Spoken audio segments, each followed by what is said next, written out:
Ya, teman-teman semua, selamat datang kembali ke channel ini. Teman-teman, hari ini kita mau bahas salah satu pertanyaan di kolom komen dari salah satu dari kalian kemarin yang bertanya bahwa, Abang, bahas dong bagaimana sih cara menghadapi seorang customer narsistik atau seorang customer NPD. Ini mungkin terjadi ketika kalian misalnya menjalani sebuah bisnis, gitu ya. Kalian akan menghadapi banyak orang, ya, banyak pelanggan yang karakternya itu berbeda-beda. Dan mungkin ketika kalian bertemu dengan seorang narsistik, itu akan sangat menguras mentalnya kalian. Dan kalian mungkin terkadang bingung apa yang harus kalian persiapkan ketika kalian berhadapan dengan seorang narsistik. Oke? Sedikit cerita ya, teman-teman. Dulu gitu ya, ketika saya ya punya bisnis lah gitu. Saya berhadapan dengan banyak tipe customer.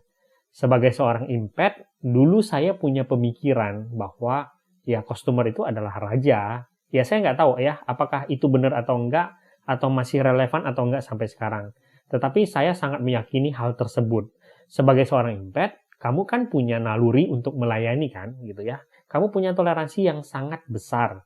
Saya selalu berpikir dulu sebagai seorang impet bahwa kalau kamu baik sama orang, ya kalau kamu baik sama customer, itu akan membuat customer kamu itu juga akan baik sama kamu. Mereka akan menyadari bahwa kamu tulus melayani mereka, dan mereka juga akan memberikan hal yang terbaik buat kamu. Tetapi ternyata di dalam pelajaran hidup saya sebagai seorang bisnismen, ternyata ada orang-orang yang nggak bisa menghargai hal tersebut. Ya terutama ketika kamu berhadapan dengan seorang narsistik.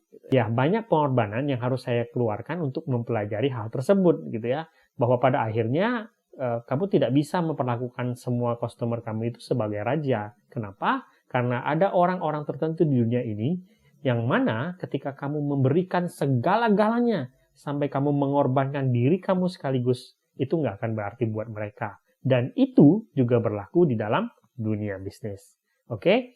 Sedikit cerita ya teman-teman, saya mau kasih tahu bagaimana absurdnya bagi saya ketika dulu saya pernah berhadapan dengan seorang customer narsistik.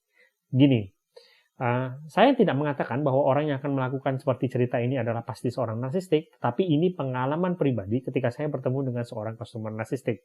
Artinya begini, dulu saya pernah jadi supplier teman-teman yang menawarkan barang kepada seorang narsistik. Nah, tentu saja karena dia itu adalah pelanggan besar, teman-teman, saya bukan satu-satunya supplier yang datang menawarkan barang kepada dia. Nah, teman-teman mau tahu apa yang dilakukan oleh orang tersebut? Ketika saya menawarkan barang kepada dia kemudian mengatakan kepada saya bahwa, wah, saya nggak bisa dapat harga segini. Saya dapat harga segini dari supplier B. Kamu bisa nggak kasih harga lebih murah dari supplier B?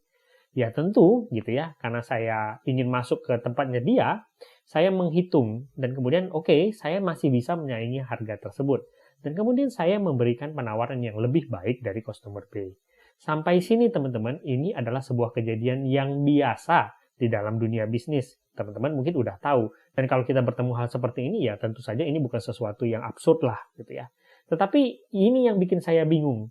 Ketika saya sudah menawarkan harga tersebut kepada dia, yang dia lakukan adalah dia kemudian membawa penawaran saya tersebut kepada customer B. Dia berkata kepada customer B tentang hal yang sama gitu ya. Dan kemudian dia bisa memancing customer B untuk memberikan harga yang lebih murah daripada saya.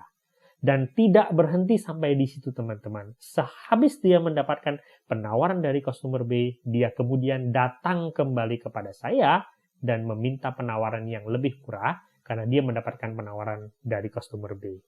Tentu saja kalau kalian bisa melihat kejadian ini akan berakhir ketika salah satu supplier kemudian akan menghentikan penawarannya dia. Oke.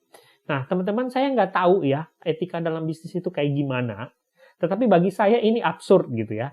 Bagaimana mungkin sih orang melakukan hal seperti ini gitu ya. Sebenarnya kalau kita lihat ini kan adalah bentuk triangulasi kan gitu ya. Cuman bagi saya triangulasinya itu dilakukan secara terang-terangan dan menurut saya nggak etis gitu ya. Ya saya nggak tahu gitu ya apakah saya terlalu sensitif, apakah dunia bisnis memang sekejam ini gitu. Tapi bagi saya ini mungkin seharusnya nggak boleh dilakukan gitu ya. Karena ya bagaimanapun juga ya ini akan mematikan supplier-suppliernya tersebut gitu ya. Ya pada akhirnya saya memutuskan bahwa oh ya nggak bisa nih gitu. Tetapi saya waktu itu belum tahu guys tentang yang namanya narsistik. Kemudian ketika saya flashback gitu ya, saya baru mengerti, oh ini orang ternyata seorang narsistik yang tidak segan-segan mengadu domba banyak orang demi kepentingannya dia. Gitu. Nah, sekarang gini ya, teman-teman. Kalau kamu berhadapan dengan seorang customer narsistik, ini yang menurut saya yang kalian harus selalu ingat. Pertama, teman-teman, kamu harus selalu ingat bahwa kamu itu berhadapan dengan seseorang yang tidak menganggap bahwa kamu itu setara. Sebenarnya, antara supplier dengan customer, itu tuh tetap hubungannya setara, guys. Itu nggak boleh tidak setara. Kalau tidak setara, berarti salah satu untung, salah satu rugi. Nah, masalahnya adalah kalau kamu berhadapan dengan seorang customer narsistik, kamu harus ingat, dia itu tidak menganggap kamu setara. Dia itu seorang monster yang akan mengambil sebanyak-banyaknya yang bisa dia ambil daripada kamu, gitu. Dia nggak berpikir bahwa akan maju bersama-sama, dia berpikir dia akan maju, dan dia tidak akan segan-segan untuk mematikan kamu. Jadi kamu harus selalu ingat hal itu dulu. Jadi kita nggak bisa naif dengan mengatakan bahwa kalau saya memberikan kasih sayang kepada dia, melayani dia dengan sepenuh hati, nanti dia bakal sadar sendiri dan kemudian akan bisa bersikap sebagai customer yang baik, yang punya toleransi. Enggak, guys. Seorang customer narsistik itu akan mengambil sebanyak-banyaknya dari kamu, dan ketika kamu nggak punya apa-apa lagi, dia bisa saja meninggalkan kamu begitu saja. Nah, sekarang ketika kamu sudah menyadari bahwa dia ini adalah tipe karakter yang begini, kamu harus sudah menyadari gitu ya, bahwa oke, dengan orang ini saya sudah harus menetapkan batasan dan rencana dulu. Sejauh mana saya mau melayani dia dan sejauh mana negosiasi saya bisa dilakukan dengan dia.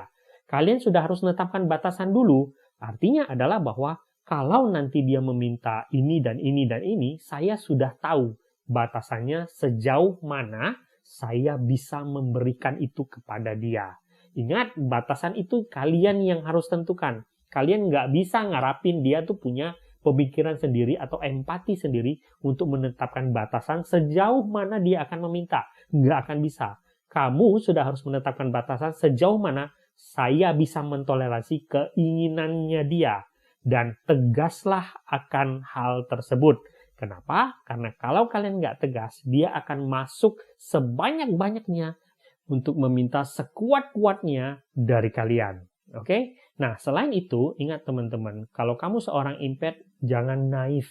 Jangan berpikir bahwa kalau saya melayani dia dengan kasih sayang, dia akan membalas dengan kasih sayang. Nggak akan bisa kayak gitu, guys. Ketika kamu memberikan kasih sayang kepada seorang narsistik, bagi dia kamu adalah calon supply yang akan bisa memenuhi kebutuhannya dia. Dia nggak akan punya empati untuk mikir memberi balik kepada kalian. Jadi jangan naif ketika kalian bertemu dengan seorang customer narsistik. Cukup berikan hal-hal yang standar dan nggak usah berpikir untuk merubah dia dengan kasih sayang kalian sebagai seorang seller atau seorang supplier. Nah, selanjutnya teman-teman, ketika kalian misalnya bertemu dengan seorang narsistik gitu ya, dan ketika kalian sudah menetapkan batasan, dia pasti akan berusaha melanggar batasan tersebut. Dan bersiap saja kemungkinan ketika kalian tidak mau dilanggar batasannya, dia akan bikin drama-drama tertentu. Dia bisa saja membuat kalian merasa bersalah, dia akan membuat rumor-rumor atau apapun itu untuk mendobrak batasannya kalian. Nah, kalian harus percaya kepada diri kalian bahwa kalian sudah melakukan hal yang benar. Jadi ketika kalian memang tidak mau memenuhi permintaan dia, kalian tidak mau menabrak batasan yang sudah kalian tetapkan, dengan segala drama-dramanya dia, usahakan jangan terpancing dan jangan merespon akan hal tersebut. Tetap tidak usah berikan apa yang dia mau, walaupun dia bikin drama jungkir balik sekalipun. Karena percayalah, kalian sebenarnya sedang melindungi diri kalian. Oke? Dan yang terakhir, teman-teman, kalau kamu berhadapan dengan seorang customer narsistik, mungkin ada kalanya kalian harus berpikir ulang tentang apakah kalian masih ingin menjalin hubungan dengan dia atau tidak. Banyak dari kita ketika berbisnis, kemudian kalian berkata bahwa, udahlah, yang penting kan dapat pembelian daripada dia. Nggak apa-apa menderita, yang penting kita bisa mendapatkan uang daripada dia. Teman-teman, bagi saya, pengalaman hidup sudah mengajarkan kepada saya bahwa kesehatan mental itu tidak sebanding dengan uang. Gitu ya. Saya, di dalam banyak kasus, saya lebih memilih untuk kehilangan customer yang bahkan mungkin besar sekalipun daripada saya harus melawan hati nurani saya atau saya harus menguras mental saya. Jadi ketika kalian berhadapan dengan seorang customer narsistik yang sekiranya menghabiskan mental kalian, kalian sudah harus berpikir bahwa apakah ini worth it untuk dijalani. Kalau kalian merasa bahwa ini tidak pantas dijalani, saya tidak harusnya mengorbankan diri saya hanya untuk uang misalnya, kalian mungkin butuh mengambil sikap yang tegas untuk memotong customer tersebut.